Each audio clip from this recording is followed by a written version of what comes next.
for him to explain. So your reaction sa SunWest Corporation naman po ni Kong Zaldico? Yan. Again. Kasama po din doon sa top 15 contractors, yung SunWest Corporation po ni Zaldico. Yeah. Do you have any reaction? Well, again, that's for Kong Zaldico to answer. Sa tingin niyo ho ba mga kababayan, dapat din ipatawag ng Blue Ribbon Committee itong si JJ Suarez sa Martes sa pag-uumpisa ng investigasyon ng komite nitong si Senator Rodante Marcoleta dyan sa mga maaanomalyang flood control na yan? I-comment nyo na ho sa baba. Dito sa video na to, naku, itong si JJ Suarez, tila bagang maraming nakapansin sa ating mga kababayan na kung saan sinasabi nila, parang bumait daw mama. Huwag ho kayong magpaloko, ika nga. Huwag kayong magpaloko, estratehiya ho yan mga kababayan dahil ramdam na ho noong mga congressman na nakapaligid kay Tamba, wala namang ibang sisisihin eh. Di ba? Tingnan mo yan, Congressman JJ, ha? Ito ano lang ha, sana ito napansin mo. Tingnan mo yan, ngayong umiinit ang issue ng flood control, sino na pagbubuntunan? Kaya kung ako sa iyo, medyo dumistansya ka dyan sa amo nyo na yan. Dumistansya ka dyan sa mama na yan. Tingnan mo si BP Sara. BP Sara, noong panahon ng kampanya, talagang tinulungan niya si Martin Romualdez. Kinampanya niya, kahit baka barangay tanong ka, hindi mananalo yan. Kung hindi niya ipadisqualify ang kalaban niya, hindi mananalo yan. Anong ginawa niya kay BP Sara? Vice President yon, unit team yon, katandem yon ng pinsan niya. Ano ba naman kayong mga alalay niya lang sa gigilid, di ba?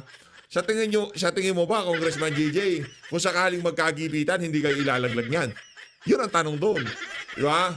Kung sakali mo magkagipitan, hindi kayo ilalaglag niyan. Ngayon pa nga lang nakikita na natin yung mga TV network, mainstream media, na kung saan yung naratibo ni Tamba, yung mga reporter na yung dating-dati talagang pinagtatanggol ang naratibo nyo dyan sa House of Representatives.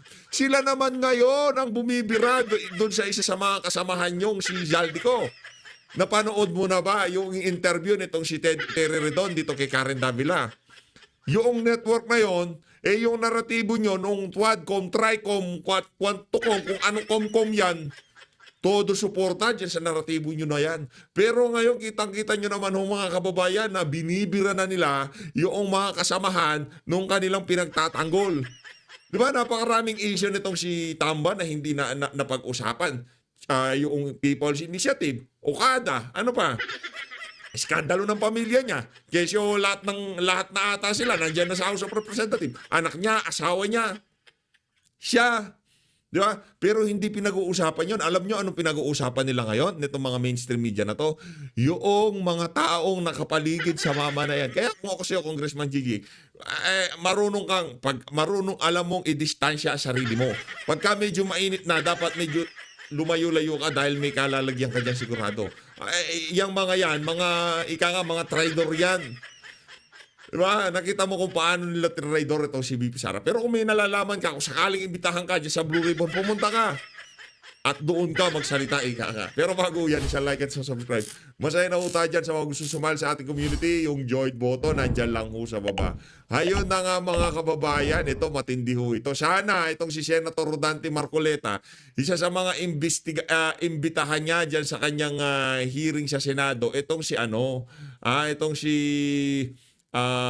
Congressman Benjamin Magalong. Ito, hanapin ko lang ito. Ayan, ito malupit dito mga kababayan. Ano na ho mga kababayan, kumpirmado na ha. Iimbitahan daw iimbitahan daw. Magalong, iimbitahan ng Kamara sa investigasyon sa mga flood control projects. Naku, yari kayo dito. Ang tanong, ang pag-iimbita ba sa'yo, Mayor Benji, para ba mag-shed ka ng light o ika nga mailabas mo ang iyong nalalaman o igagank up ka nila at palalabasin na puro kasinungalingan ang mga sinasabi mo. Kasi base doon sa pagsasalita ni Terry doon, ipapatawag ka daw tapos pangalanan mo daw maglabas ka daw ng ebidensya Di ba? Ito mga kabayan, Flood Control Project Probe sa Kamara. Inimbitahan ng Tri-Committee House of Representatives si Baguio Mayor Benjamin Magalong sa investigasyon hinggil sa umano'y mga maanumalya sa flood control projects. Kasunod ito ng isiniwalat ni Magalong na may ilang mambabatas ang nakakakuha ng 30% hanggang 40% na kickback mula sa pondo para sa flood control. Anak ng toka. Ngayon, yarin lamang nagbanggit ka niyan na Siyempre, Terredon, kups na kups yung mama na yan, di ba? Ganito gagawin ni Terredon. Mayor Benji, with all due respect, yari lamang nasabi nyo na ho yung 30 to 40% kickback sa flood control. Pwede nyo ho bang pangalanan? Magbigay ho kayo ng ilang pangalan kung sino yung mga individual na konektado dyan sa mga kickback na yan. Siyempre, pagka hindi, next time, Mayor Benji, wag ho kayo magparatang ng walang dahilan kasi kami dito ang nayayari. Alam na natin, sige, sige, ito. Ganon na magiging naratibo dyan sa House of Representatives. Igagang up lang nila yan si Mayor Benjamin Magalong. Wala naman in aid of legislation. Wala naman para sa kaliwanagan ng buong sambayanan ang kanilang hinahanap dito. Tuloy natin. He Magalong has to be able to do it under oath. Naku, yan ang nga ba sinasabi natin.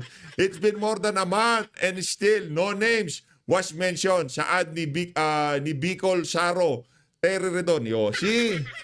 Pag-iimbita pa lang, Mayor Benji, binabalaan ka na nung isa sa mga aso nitong si Zaldico. Ang chairman ng Committee on Public Accounts sa isang news forum nitong Sabado, August 16. Yari. Di ba? Hindi pa natin nabasa itong buong balita na to. Pero dahil alam ko na kups yung mga congressman na yan, imbis na pasalamatan, imbis na makipagtulungan, imbis na hingin yung mga nalalaman itong si Mayor Benjamin Magalong, dapat pangalanan mo yung mga dapat na pangalanan mo dyan, Mayor Benji, di ba?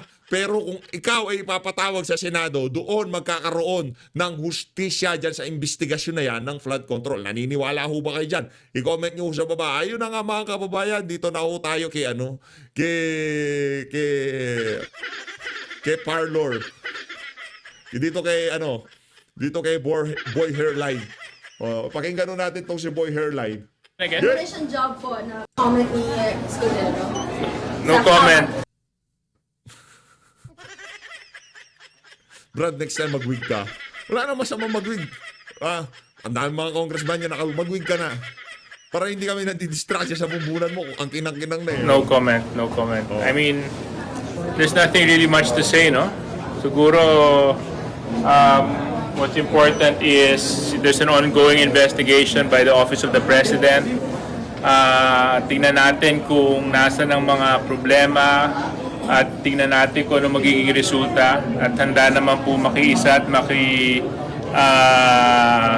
tulong ang Kongreso and House of Representatives in finding the truth behind all these problems that the President has seen. And we're hopeful that when we do approve the budget of 2026, the reforms that the Speaker wants to set in motion will be seen and manifested in the 2026 budget. Do you think it's a red flag that Escudero's top campaign donor in 2022 elections was a top flood contractor? Ganyan ang paglaruan ng mga reporter dyan sa Malacanang naratibo. Flood control. Ngayon, isa daw sa top flood campaign donor nitong si Jesus Escudero noong 2022, contractor ng flood control. Brad, alin ba ang mas mabigat dito? Ipagpalagay na natin, yung donor tumanggap itong si Jesus Escudero, yung founder ng isang construction firm na kumuha ng proyekto dyan sa pamahalaan. Sige nga, timbangin natin kung alin na. Eto, sige, masama yun. Tumanggap siya ng campaign fund. Ipagpalagay na natin. Inamin naman niya eh. Hindi lang naman siya, sigurado tayo dyan. Di ba? Marami dyan. Baka hindi nga lang sa flood control tinatanggap nila. Baka sa droga pa eh. Di ba? Marami dyan. Wag tayong magmalinis. Wag tayong magpaka-plastic dito. Kaya nung narinig natin yung issue, ang baboy naman ito. Ang babaw. Di ba? Yung iba galing pa sa droga, tinatanggap nilang campaign funds. Real talk, wag tayong magplastikan dito. Hindi ako magniname names. Wala naman ako sa hearing eh. Si Mayor Benjamin Magalong ang magniname names dyan. Hindi, real talk lang. Tapos ito, galing daw sa contractor ng flood control. Ayaw kong i-absueltuhin si Jesus Escudero dyan. Pero yan, sigurado tayo, PR job yan. Pero ikaw ang founder ng construction firm, ng isang kumpanya na tumatanggap ng flood control project, mauusapan yan. Brad, ikaw ang founder niyan eh. Ba't hindi nyo itanong yun, di ba? But I think that's something for the Senate President to answer, no? I can't really comment on that, so that's really for him to explain. Sir, your reaction doon sa SunWest Corporation naman po ni Kong Zaldico? Yeah. Again. Kasama po din doon sa top 15 contractors, yung SunWest Corporation po ni Zaldico. Yeah. Do you have any reaction? Well, again, that's for Kong Saldico to answer. I'm not in any position, neither am I privy to transactions that these corporations have with government, so I'm not in a position to answer. Yeah. Parang nangyari ba sa'yo? Namatanda ka ba? Anong nangyari sa'yo? Ba't parang nag-iba yung demeanor mo sa media? Dati kasi yung ano mo, yung apog mo taas eh. Hindi po angas-angas mo sa media eh, di ba? Bakit, Brad? Ha?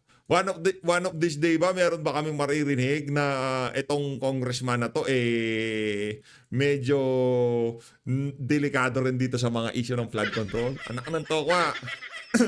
Ganda ng ngiti mo.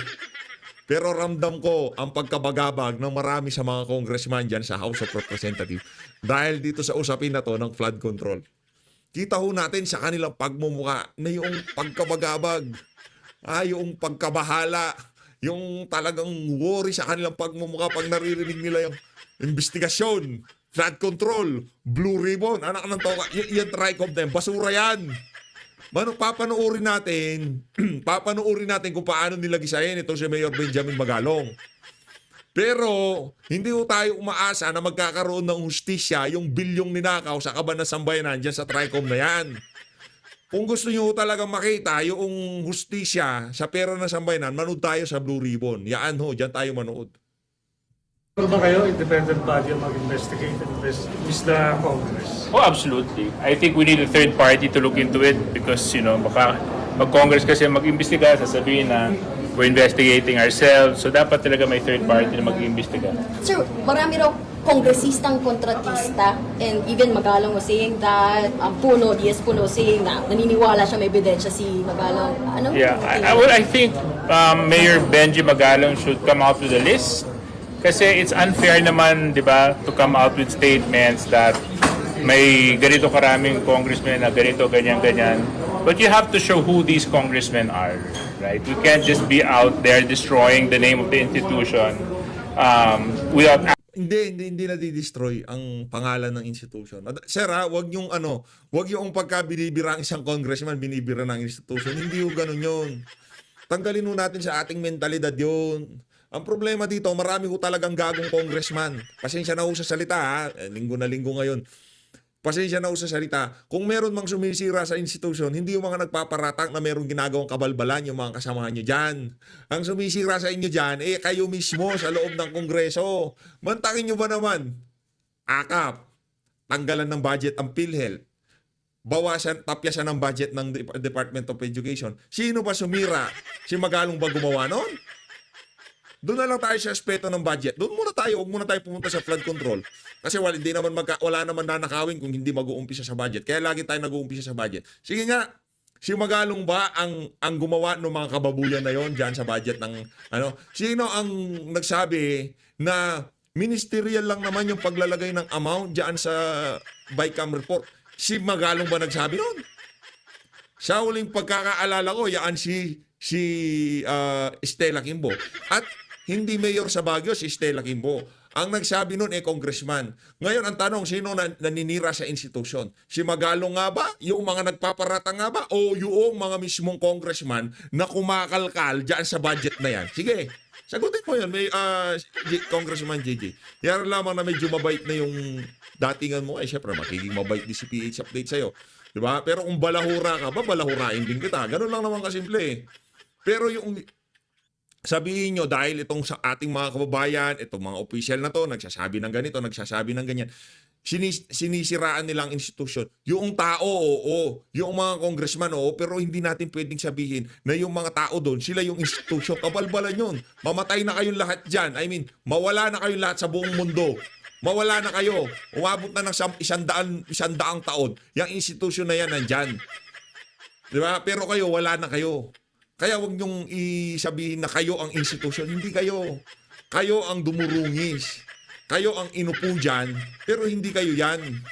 Darating ang panahon na magkakaroon ng dangal ulit yung institusyon na yan. Pero ngayon mga panahon na to hindi. Kayo lamang dumadaan at lumilipas ng mga opisyal ng pamahalaan na kung saan binababoy yung institusyon.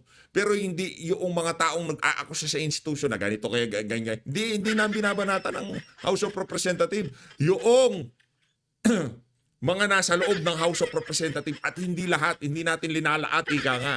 Merong matino dyan, nandiyan si Ungab, nandiyan si mga Duterte Black, nandiyan si BH, nandiyan si Sagip Party List, nandiyan sila eh.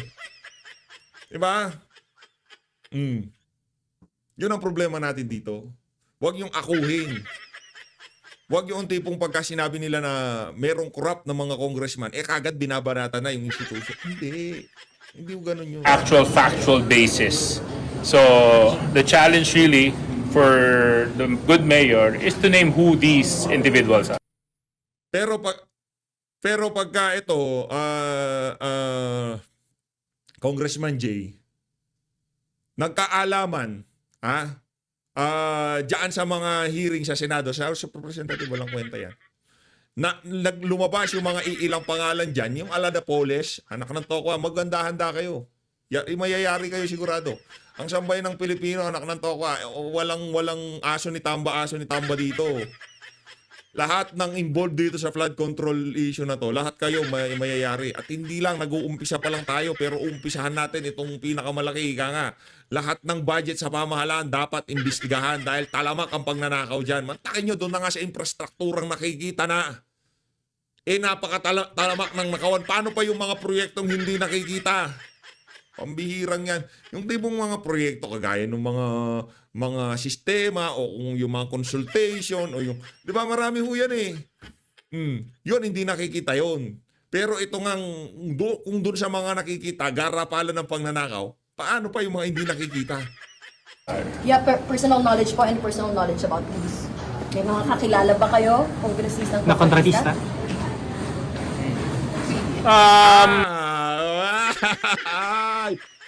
Ito yun eh. Ito yung kinontent natin nung sa araw eh. Ito pala yung kumpletong video, Brad. Napaisip siya eh, no? Paano ba yan? Dami yan eh. Saan ba tayo mag-uumpisa? Ito, dito tayo mag-uumpisa kay... Talagang Yes, panapanahon yun. Yes, Sabi nga sa Yes. Ecclesiastes, di ba? Sa Yan. sa 1:3 ata, kung hindi ako Okay. nagkakamali. Di ba, Opo. panapanahon lang yan. Yes. Panahon para magtanim, panahon para umani, yan. Panahon para mabuhay o ipanganak, panahon para pumanaw. mamatay, Oo. yan. Kanya-kanyang oras lang yan. Kaya yung mga nagnanakaw sa gobyerno, may oras din yung mga yan.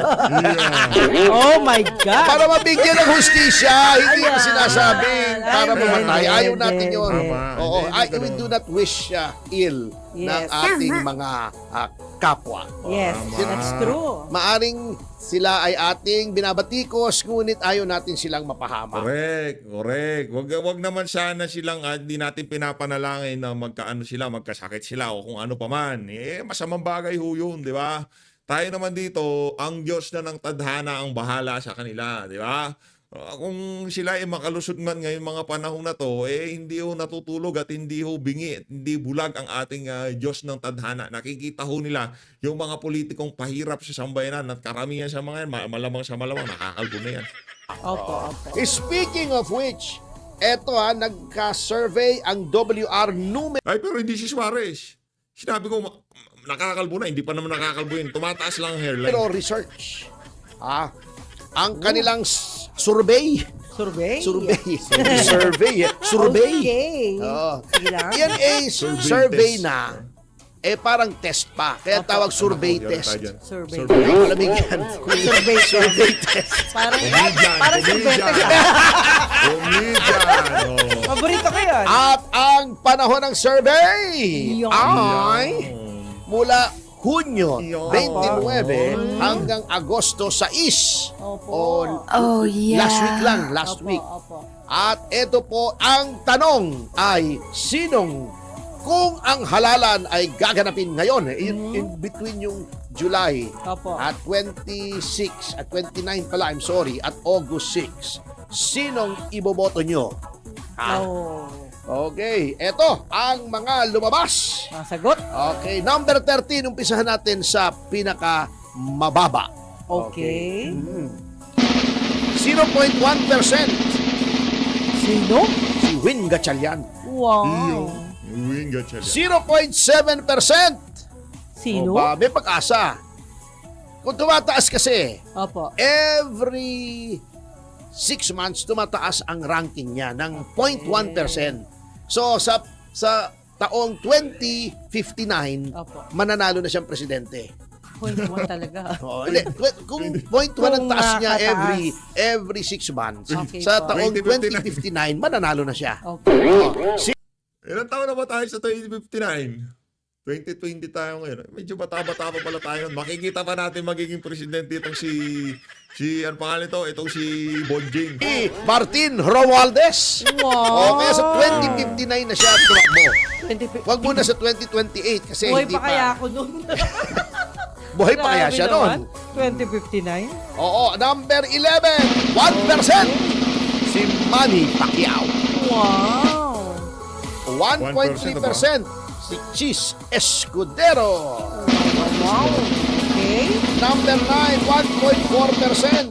Si Risa Ontiveros. Wow. Sige lang. Number 8, 2%. Si Robin Padilla. Wow, wow. Nawala. Okay, number 7, 2.1%. Opo. Si Grace Poe. Wow, wow. Number 6, 3.1%. Si Bam Aquino. Wow. Hindi nang wow mo. Winawaw ko Anong sila. nakakatawa? Ay, di ba sir, pag ano, pag may good news eh, wow yun? Ikaw talaga. Parang Wow. bagong gising sa anesthesia. Sabi ko nga sa'yo. Okay. Okay. Sige na. Ano na, sabi ko naman si Robin. Number 8 na. Number 8 na. Number 7, 2.1%. Grace Poe. Hindi, number 4 na ako. Anong ka pa naman? Niloloko mo ako eh. Ay, sorry Nagmamakito po. na ako eh. Ay, sorry po. Number 5. Eto, bumaba.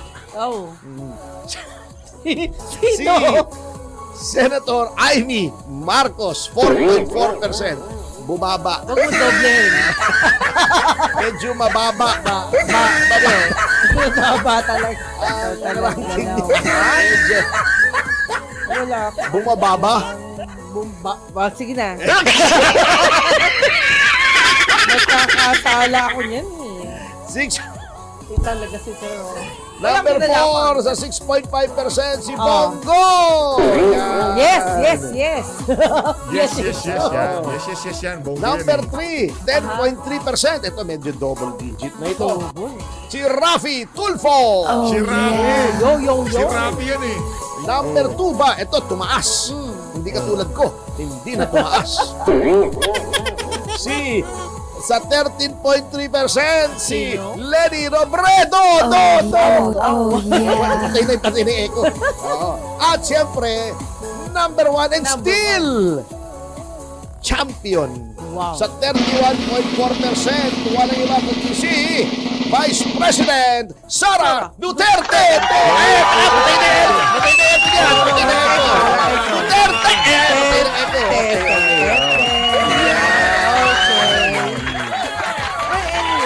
Sa kabila niyan, ito naman ang hindi. So, dito ang nagwagi so far Okay. ay si Vice President Duterte. Opo. Oo. Wala na talagang pag-asa si Martin, ano? Ito yung Wala na obsessed eh. Sabi nila na maging Pangulo.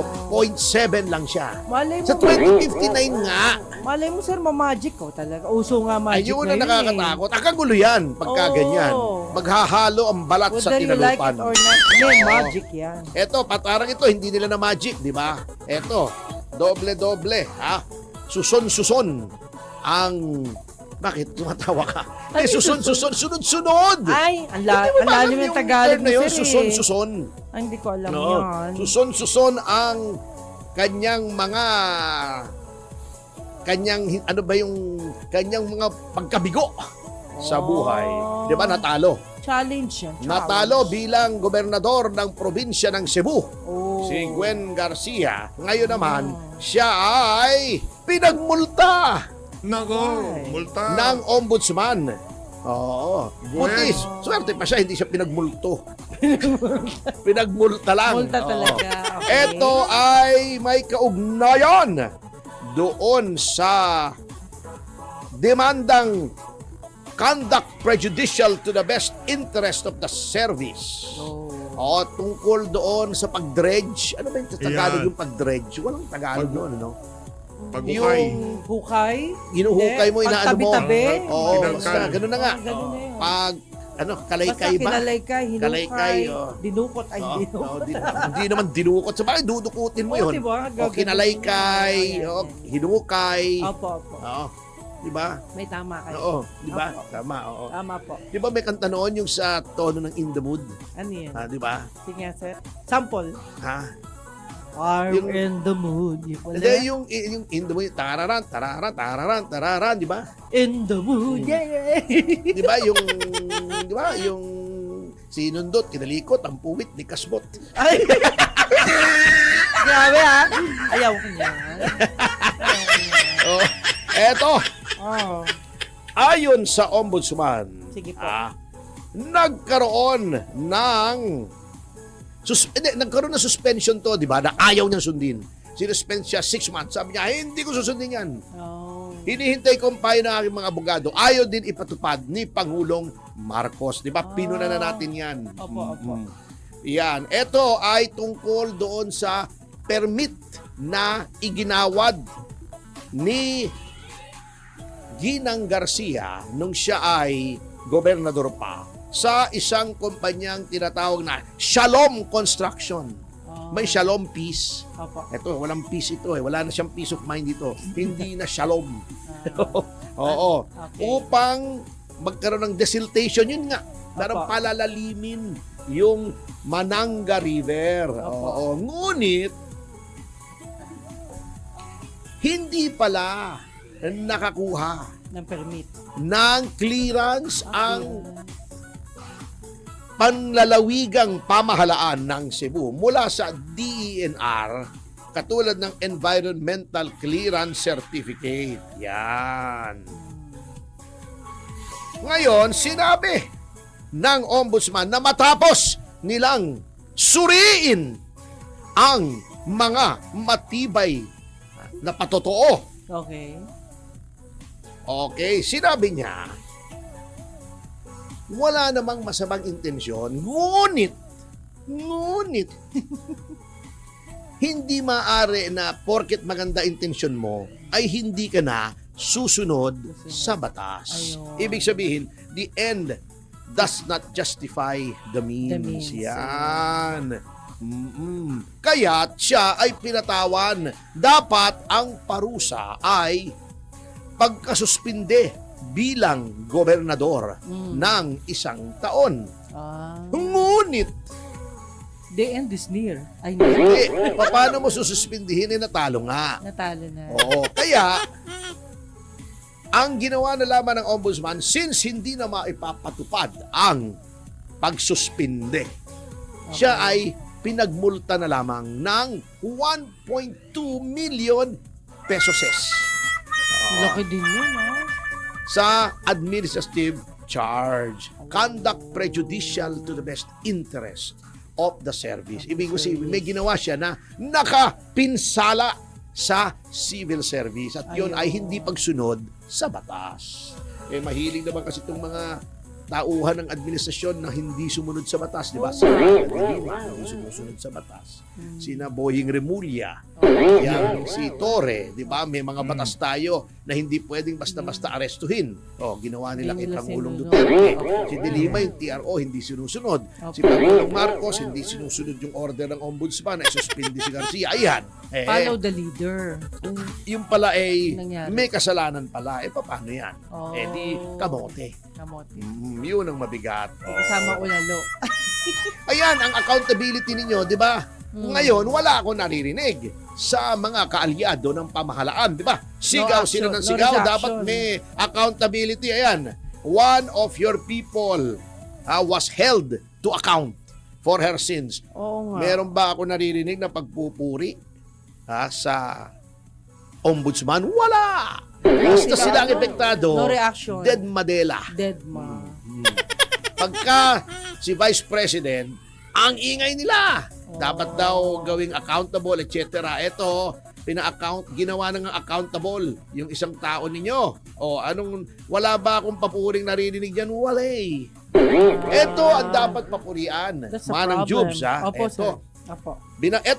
Let us give credit where credit is due. Purihin naman natin Sige po. si Pangulong Marcos at ang ating Senado at mababang Oh, yeah. kapulungan dito sa pagpasa ng Judicial Fiscal Autonomy Act na nilagdaan ni Pangulong Marcos kahapon. Thank you, Thank Mr. you. President. Thank Mabuhay you, ka, boss. SP Escudero. Thank you, Speaker Martin Romualdez. Yan, Wow. parehas tayo. Thank you ha? po. Thank you. At natutuwa ako sapagkat sa akin, this is personal because tinrabaho po namin ito. Hindi ako credit grabbing dito. Nang una, totoo yung sinasabi ko. Secondly, since totoo, I'm just stating a fact. Ang nagtrabaho po rito para maumpisahan ito na magkaroon ng ng fiscal independence ang judiciary. Para hindi naman para nagmamalimos lagi ang ating mga huwes, ang ating mga maestrado. Sa mababang kapulungan, ang nagpasimula po niyan ay si dating Pangulong Gloria Macapagal Arroyo. Yahoy. At ang kaugnayan naman niya sa Senado para sa counterpart bill ay walang iba kundi si Senator Raffy Tulfo. Yahoy. Let's give credit where credit is due, regardless of political affiliation. Tama po. At ang mga nagbigay naman po ng mga valuable na inputs dito from the judiciary ay then court administrator and now justice na si Justice Raul Villanueva bilang court administrator at si Justice Maidas Marquez, Ayan. dating court administrator for the longest time. Kaya yung institutional memory niya ay napakaganda pagdating sa mga measures na mag-ensure na may kasarinlan sa pananalapi ang judiciary para lalong hindi ma-impluwensya Ayun. ng two other branches, lalo na ng lehislatura. Ayun. Pati na rin ang executive. Oh, Siyempre, congratulations. nag-input din ang mga justices Opo. ng Supreme Court. Binigyan din kami ng mga pointers sa pamumuno ni Chief Justice Alexander Hesmundo. Oh. At siyempre, may mga abogado rin na nag-volunteer para mag-draft ng batas. Opo. Nandyan si Attorney Roma Valdez. Wow. Ang kaibigan natin. Yan ay talagang tinrabaho niya na magkaroon ng mga impormasyon si Senator Raffy at si Madam GMA para maganda ang pagka-draft nito. Ayun. Yan.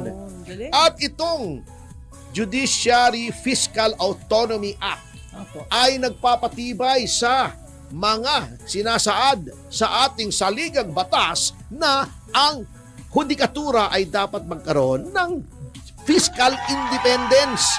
Yung kasarilan sa pananalapi. Kasi pag wala yan, pwede kang mag-exert ng pressure. At ang napakaganda nito, ibig sabihin nito, kung anong budget ngayong taong ito, hindi pwedeng babaan.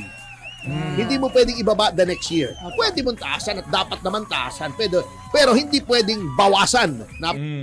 Tama naman ho yan. Ayun na nga mga kababayan. Dito na ho natatapusin ang ating reaction video. Maraming salamat sa pag-support sa Page Update. Mag-ingat ho kayo lahat. Malinata Pilipinas.